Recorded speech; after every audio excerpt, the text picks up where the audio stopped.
Hi, and welcome to another episode of Emerald Isle Vacation Home Specialist. I am your host, Dennis Richkovsky. Some of you recognize me as the co-owner of Flip Flops Donuts, and some of you know me as your broker of real estate, who specializes in waterfront and waterview properties along the Crystal Coast, especially on Bogue Banks and in my town of Emerald Isle, North Carolina. On this channel, you will find essential information from the inside scoops on buying and selling houses to how to live with the ocean, rivers, and sounds that define the Crystal Coast. Today's episode is all about Salter Path, the oldest community on Bogue Banks here in Carteret County. Whether you visit here occasionally or live here full-time, knowing about the many communities that make up the Crystal Coast is a story worth telling. Before I begin, please subscribe to my video channel now or at the end of this episode. The fishing village of Salter Path was the first section of Bogue Banks to be inhabited by American settlers. Beginning shortly after the Civil War, they came to fish, farm, and work odd jobs just to make ends meet. These first Salter Pathers came from Hunting Quarter, now known as the two communities of Atlantic and Sea Level, as well as Straits and other down east locations in Carteret County. As the local whaling industry declined, many more people came from the Cape Lookout area and Shackleford Banks, and they moved whole houses by boat to Salter Path. Others disassembled their homes and floated them board by board. The first Salter Path houses were nestled among the trees on the Sound side of the island. Cattle roamed freely on the banks, grazing and drinking water at the various freshwater creeks. Hogs ate the wild grapes, roots, and acorns, as well as corn given to them by their owners. Settlers cultivated a variety of vegetables and supplemented their seafood, pork, and beef with the meat of wildlife on the banks. They baked opossum and raccoon and stewed loons and various ducks. A trail ran by Riley Salter's house, connecting the Sound community to the oceanfront beach, which became known as Salter's Path. Some believe the path was actually named for another Salter with the given name Owen.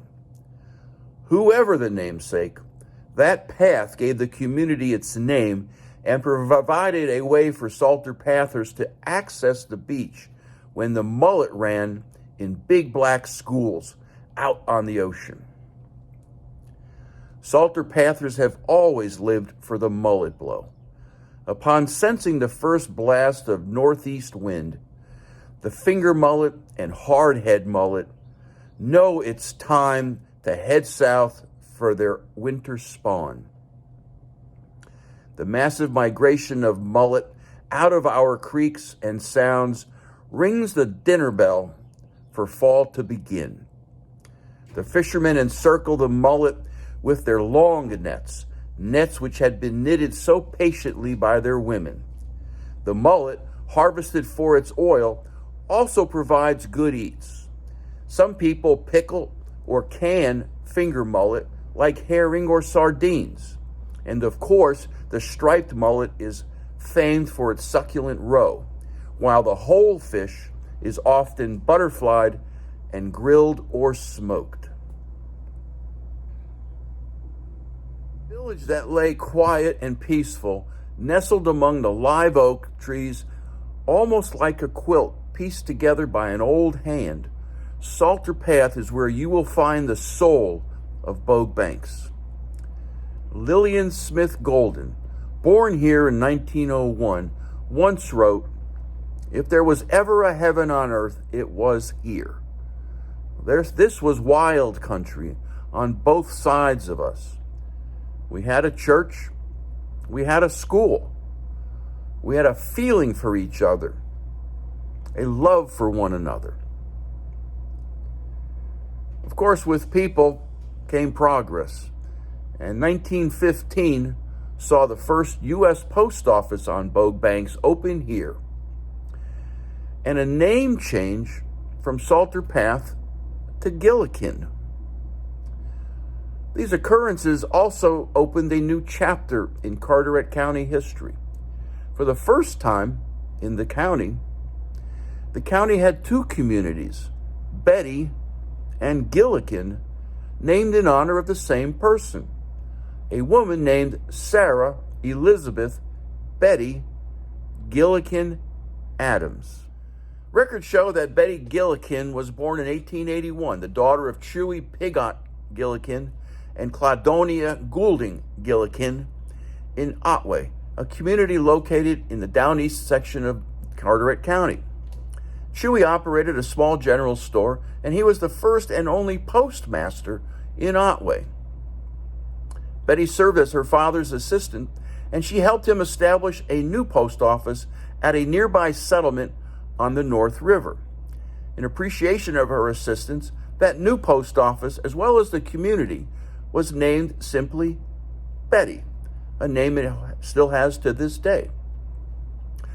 Betty attended the public high school in Atlantic and then enrolled at Graham Academy in Marshallburg, where she earned a teaching certificate.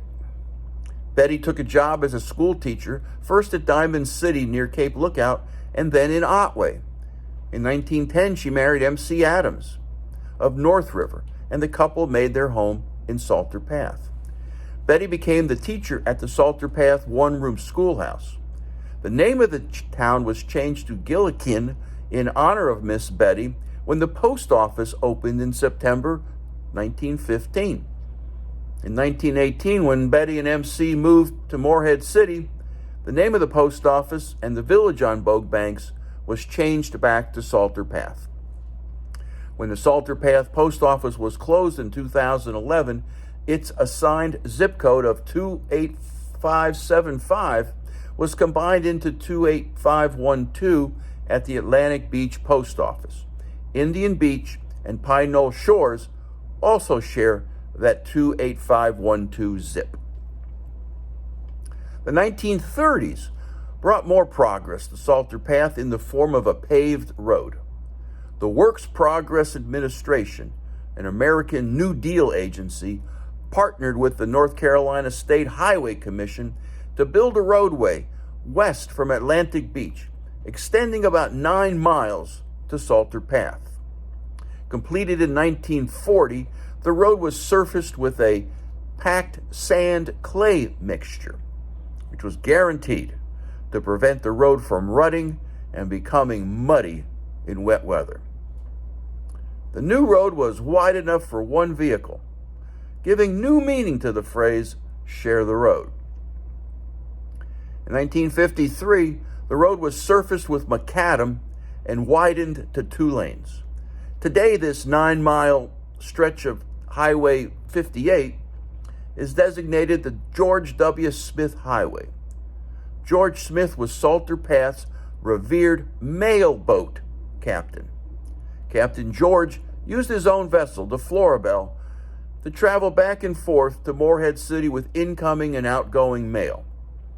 Captain George also served as Salter Path's Justice of the Peace, was head of the election board, and a member of the school board committee. Another individual who left a significant mark on Salter Path was Alice Greene Hoffman. Widely regarded as the queen of Bogue Banks, Hoffman lived in a large house lit with electricity. To run her household, she employed many residents from the village of Salter Path, including the legendary Aunt Charity, who worked as her cook. Hoffman didn't seem to mind that most of the 35 Salter Path families were living in homes built on land that she owned. But then one day, she found Salter Path cows in her strawberry patch. She sued the residents over the trespassing cattle in 1923. Many of the Salter Pathers had been living there for more than 40 years, and they argued that they had received quote-unquote permission to build on that land from a landowner who preceded Mrs. Hoffman.